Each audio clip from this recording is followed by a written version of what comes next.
Hey, welcome back to KSL Outdoors. Something I've always wanted to show you, and that's my buddy Brad's Bad A Bratwurst recipe, jalapeno cheddar. It's my kid's favorite. Yeah, they're fantastic. They are. Hey, Derek's going to help us out today. They're pretty good, huh, Derek? Yeah, they're great. Yeah, it's something I've always wanted to show you to do, and what better time to do it than right after a big bull bison hunt. Let's get on it. Sounds great. All right. First thing you want to do is make sure your meat's nice and cold. Okay. This is your son's elk from last year. Okay. It was mostly frozen, but it's mostly thawed now. Then we're going to cut it into cubes so it'll go through the grinder. What cuts do you prefer? The front shoulders turn into great sausages. Yeah. Front shoulders, you can do the Heinz if you want, which I usually mix the both of them together. So now what we're doing is we're weighing out the meat. I like to have a ratio of 12.5 pounds of elk, 8 pounds of pork butt, and 4.5 pounds of pork fat. That's been the ratio of, after a lot of experimenting, that I feel like has the best combination. Another thing you want to do is put the grinder head in the fridge. I put it in about 6 or 8 hours before I'm going to grind. Why? It's all done. Keeps it cold, you know, you don't get the heat build up as fast, and it lets the meat cut a lot faster and a lot better. Use a 1/2-inch plate on the first grind and put it on there and make sure that it's tight, really tight against the knife, so that as the meat flows through the grinder auger, it'll cut it rather than smush it through. For the first grind, you'll be doing just the meat and the fat. You'll put in even portions or try to keep it even of meat and fat. If you try and do it all in one grind, it loads the machine up, you get a lot of heat build up in your grinder head, and then you start smearing the pork fat rather than cutting it. I also put the pork fat in the freezer about 1.5 hours before I start to grind, so it's really cold. You want to make sure you use natural pork that doesn't have any salt added to it or any liquid added to it.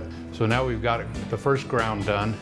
Now we're going to add the jalapenos, and what I've done is I measured out 2.5 ounces of dried jalapenos, and I've soaked them for about 6 hours in filtered water. And so I've got a couple of cups of water. Then I add the cheese in at this time. This cheese I've got really cold. You can use a high temp cheese, but the high temp cheese doesn't have as good a flavor, so I use a mild cheddar on it. Okay, the next thing we do is we poke holes in the meat, so we like this with our fingers, so that when we spread the seasoning over there, it kind of drops down into the bottom.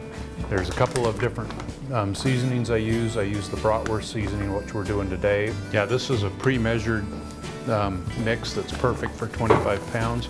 You can actually buy this cheaper than you can make your own mix, and it's really good stuff. So now Brad adds the jalapeno, the cheese, and 2 cups of water. Then you mix it by hand. By doing this, you'll start to get tacky after you get the second grind done. Yep. And that's when you know that it's mixed well enough. So now we're just going to run it through the grinder again. And once it's all through the grinder, we'll kind of mix it a little bit more, and then we'll start stuffing the sausages. When it first comes out of the grinder, it's kind of white.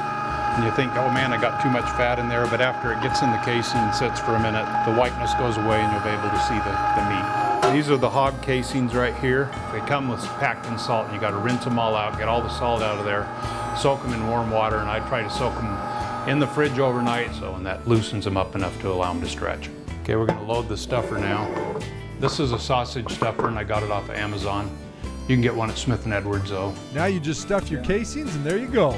Elk jalapeno cheddar bratwurst. So you make it about the length you want it, twist it one way, and then you make your next one, you pinch it, and you twist it backwards. Once the brats are separated, Brad lets them sit for about 15 minutes. He cuts them, puts them in the fridge overnight to allow them to firm up, and you can freeze them, vacuum pack them, or my favorite, cook them and eat them. You can get the Bratwurst seasoning at Smith & Edwards. Yep, you can get Bratwurst seasoning, other seasonings at Smith & Edwards. You can get all the equipment to make it at Smith & Edwards. They have stuffers and grinders and the whole works. Cool. Proof's in the pudding. Let's see how it is here. A little mustard for mine. Oh my gosh. I'm telling you. That's pretty They're good. Yeah. Hey, so when you bag a deer, a bull, a buck this year, try this recipe out. I'm telling you, your friends will think you're a rock star. I know Derek and I think he's a rock star. Oh, we love it.